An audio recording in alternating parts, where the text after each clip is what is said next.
What's up guys? For today's job ay umpisahan ko yung aking trabaho dito sa X-ray basement na pag-hardwire nitong mga sump pump. Okay, so ayan, din masyado makita. Ayan, ilawan natin. Ayan, sump pump yan. Naka-plug in lang siya at the moment, so i-hardwire ko. But for this one, I'm going to keep a socket. Papalitan ko to ng metal and then connect a fuse spur kung saan ko i-hardwire ito ang sump pump. Meron akong 7 na sump pump na kailangan i-hardwire. So ito yung una. Okay, umpisahan ko na. But first things first, safe isolation tayo. So isolate natin itong circuit na to so I can safely work on it.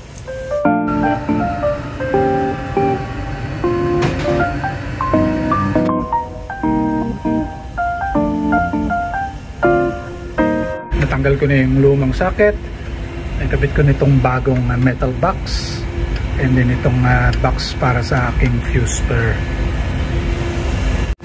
At ayan guys, na-terminate ko na yung supply or yung feed dito sa bagong RCD socket. Then itong wire papunta dito sa supply ng fuse spur. So next na naman gagawin is of course yung load side, which is lalagyan ko ng conduit pababa, flexible metal conduit.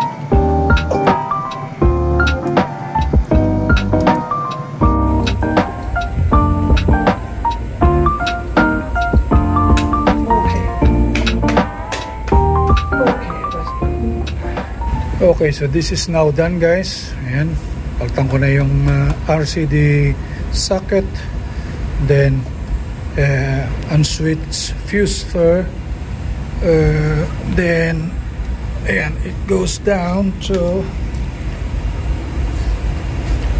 ito natin, ayan, into this sump pump with the float switch. So nagkaroon tubig dyan, tataas yung float and then automatically the pump will run to pump the water out through this pipe, and that's it. That's one done. Yung second location, I have here this big sump pit with 2 pumps. There's another one there. Mag-install na lang ako ng fused connection unit from this one to here and then run it down along this pipe there. Okay guys, so here I am so far. I put all the 2 boxes, then uunahin ko tong isa. Ayan, nailagay ko na sa conduit.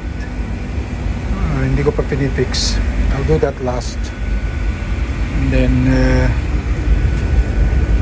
again, terminated to this fuse spur with the supply coming from this and goes to here and then goes to the other one. At eto na guys. Ito ay kukonek ko dito sa existing fuse spur and then goes to this one for the first sump pump.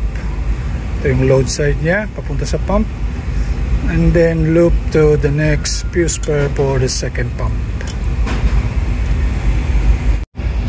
At ayan guys, na-terminate ko na At yung nakikita nyo na to, itong mga bagong wire na kinabit ko, ito yung bagong wiring colors dito sa UK. Brown para sa live, blue sa neutral, at itong yellow at green sa earth or CPC. Ngayon dito sa kabila makikita nyo may pula tsaka itim. Ito yung lumang wiring colors pa dito sa UK. So ayan, pwede ko nang ibalik to, pwede ko na rin isarado to, and susunod ko na to. At ayan, nabatakan ko na rin yung pangalawang pump. Ayan, nasa conduit na yung kanyang supply wires, at punta dito sa pangatlong fuse spur. Terminate ko na guys, so isasara ko na lang to, pwede ko nang i-energize, and then kailangan na lang ng clips dito sa conduit. But I think I've had enough for today dahil ang init dito. Ayan guys, natanggal ko na tong safety lock, so turn on na natin yung breaker. Okay, so live na yun. At ayan guys, so live na yung supply. So ready nang mag-operate yung mga sump pumps na yan kung kailangan. So ang tawag nga pala dito sa kinabit ko guys ay unswitched fuse spur, no? So unswitched siya dahil obviously wala siyang switch na kamukha nito. Kung nasan ako ngayon guys, ay ito, nasa basement ako, na kung saan mayroong mga may mga pipes for hot water, chilled water, and of course mga pumps at air handling units. Ayun sa likod ko. So nasa ilalim ako ng ospital, kaya mainit dito. So pahinga na muna ako, tutuloy ko na lang, and siguro ayan, naipakita ko na yung ginagawa ko. Ayan, pangatlo na yan dahil ginawa ko yung una, tapos yung dalawa. Hindi ko na ipapakita yung apat pa na gagawin ko dahil pareho lang naman ang proseso. Okay, hanggang sa muli, bye bye.